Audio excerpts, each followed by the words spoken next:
यह है अंटार्कटिका, जो सदियों से इंसानों की पहुंच से दूर एक बड़ी रहस्यमयी जगह रही है। चाहे वह ब्लड वाटरफॉल्स हों, रहस्यमय जीव, अंडरग्राउंड झीलें या बर्फ के नीचे दबे प्राचीन शहर, अंटार्कटिका के बारे में कई मिथक और रहस्य हैं जिनका आज तक कोई सुराग नहीं मिल पाया।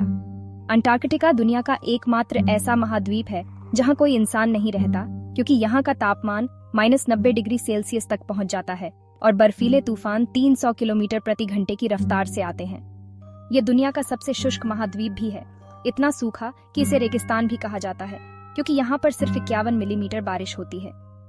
इसके बावजूद पिछले कई सौ वर्षों से कई देश अंटार्कटिका पर नियंत्रण पाने की कोशिश कर रहे हैं। अंटार्कटिका के इस नक्शे को देखें, फ्रांस इस हिस्से को, नॉर्वे एक अन्य हिस्से को, ऑस्ट्रेलिया इस पूरी दाईं तरफ को, और ब्रिटेन, चिली, अर्जेंटीना, न्यूजीलैंड अपने अपने हिस्सों को दावा करते हैं। आखिर इस बर्फ की तह के नीचे ऐसा क्या है कि दुनिया की महाशक्तियां इसका नियंत्रण पाना चाहती हैं? अंटार्कटिका की खोज किसने की, यह इस बात पर निर्भर करता है कि आप किससे पूछते हैं। ब्रिटिश कहते हैं कि उन्होंने अंटार्कटिका की खोज की, जबकि रूसियों का दावा है कि उन्होंने सबसे पहले यहाँ कदम रखा।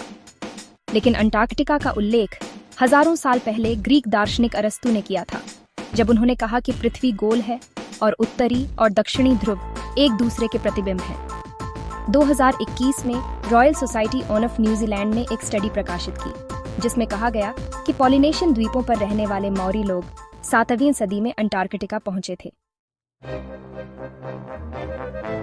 रिकॉर्डेड इतिहास में ब्रिटिश अधिकारी जेम्स कुक वह पहले यूरोपीय थे जिन्होंने अंटार्कटिक सर्कल पार किया, लेकिन 130 किलोमीटर दूर रहते हुए उन्होंने अपनी जहाज वापस मोड़ ली। बाद में 19वीं सदी में वैश्विक संसाधनों और व्यापार मार्गों की खोज के साथ देशों के बीच प्रतिस्पर्धा शुरू हो गई।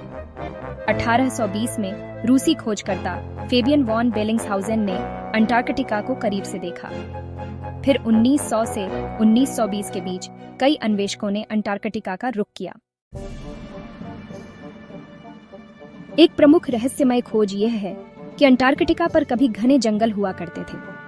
वैज्ञानिकों ने यहाँ जीवाश्म लकड़ी और ऐसे कीड़ों के अवशेष पाए हैं जो गर्म क्षेत्रों में पाए जाते हैं। दूसरी खोज यह है कि यहाँ 3 किलोमीटर बर्फ के नीचे 400 झीलें हैं, जिनका अपना इकोसिस्टम है।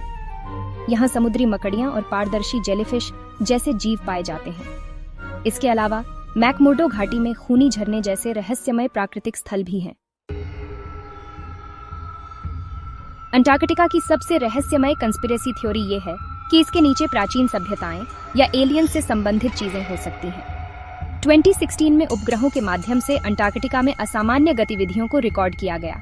कई राजनीतिक विशेषज्ञ इसे अमेरिका और अन्य देशों के गुप्त अभियानों से जोड़ते हैं।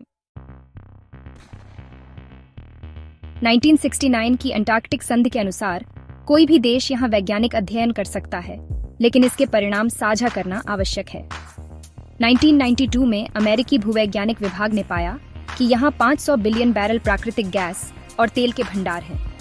हाल ही में इलेक्ट्रॉनिक उपकरणों में उपयोग होने वाले दुर्लभ खनिजों के बड़े भंडार भी यहाँ खोजे गए हैं, जिनकी मांग भविष्य में तेल और गैस से भी अधिक होगी। सदर्न ओशन, जिसे दुनिया के सबसे खतरनाक समुद्रों में गिना जाता है, पृथ्वी की जलवायु और जल आपूर्ति को नियंत्रित करता है। यह 15% कार्बन उत्सर्जन को अवशोषित करता है और इसके बर्फ के पिघलने से नए व्यापार मार्ग खुल रहे हैं। अंटार्कटिका पर अभी भी अध्ययन जारी है और कौन जानता है कि भविष्य में इसके बारे में और कौन कौन सी रहस्यमय चीजें खोजी जाएंगी। अगर आपको इस तरह के विषय पसंद हैं, तो अपने विचार नीचे टिप्पणी में जरूर साझा करें। अगले वीडियो में मिलते हैं एक और रोमांचक विषय के साथ।